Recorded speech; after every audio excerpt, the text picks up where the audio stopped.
Hello and welcome back to The Notes, coming to you today from the Intercontinental Hotel in London's Park Lane, where the Financial Times is holding a conference on sustainable investing in emerging markets.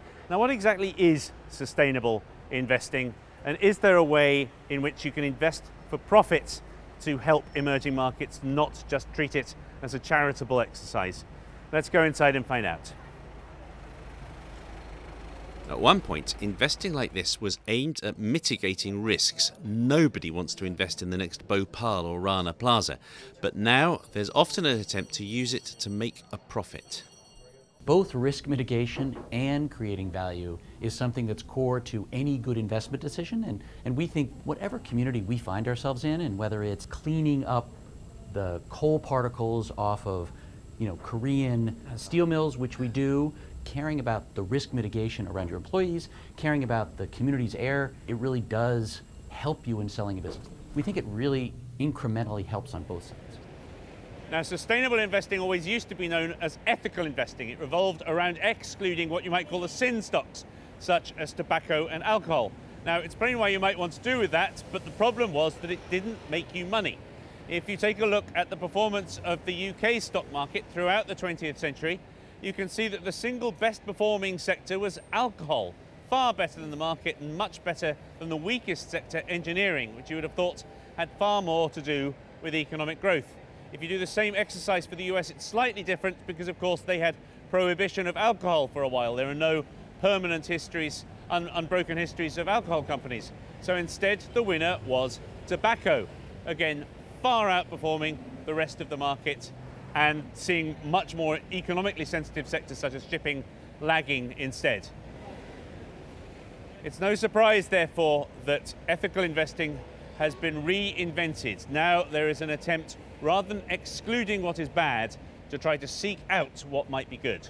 Well, the evidence that we have accumulated focuses on whether people like to hold virtuous rather than less virtuous stocks. If people want overall to hold the stocks of companies that behave well, they'll pay more for them. If they pay more, future returns are going to be lower. Now, there is growing evidence that there is an extra return to be generated by choosing particularly virtuous stocks.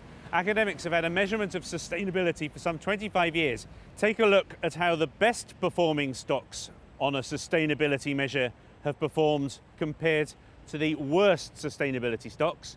And you can see that there was a plain profit to be made by choosing the most virtuous companies. The argument in favour of intervening with companies is that if you can persuade a company to behave in a way which is more appealing to investors, that the price will move up. So those who engage with companies have an opportunity for superior returns. Those who ignore companies and simply decide on whether they are going to veto holding certain sorts of companies will be too late to the party. The easiest way to invest is, of course, by government bonds. And if you're concerned about ethical issues, then I would just point out that not investing in a country is the sure way to boost dictatorships, and it's through engagement that we have an influence. But how exactly to get engaged?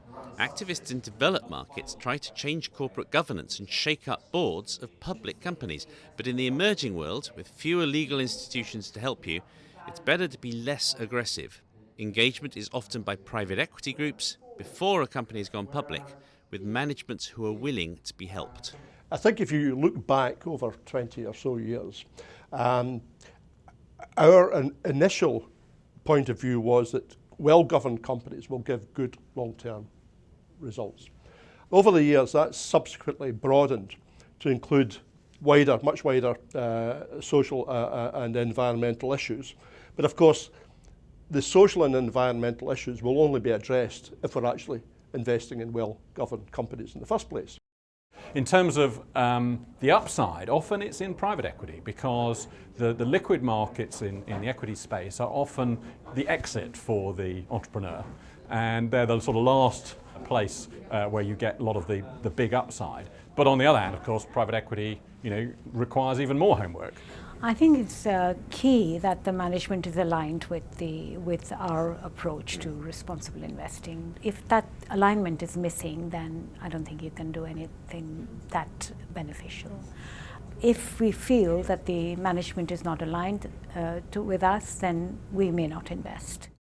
So where does that leave us? Well, sustainable investing has moved a long way from when it was about the battle between vice and virtue. It's no longer about avoiding those companies that are sinful. It is much more about trying to improve the standards, improve the practices of those companies in which you do invest. If there is one word that keeps coming up in this conference, it's engagement.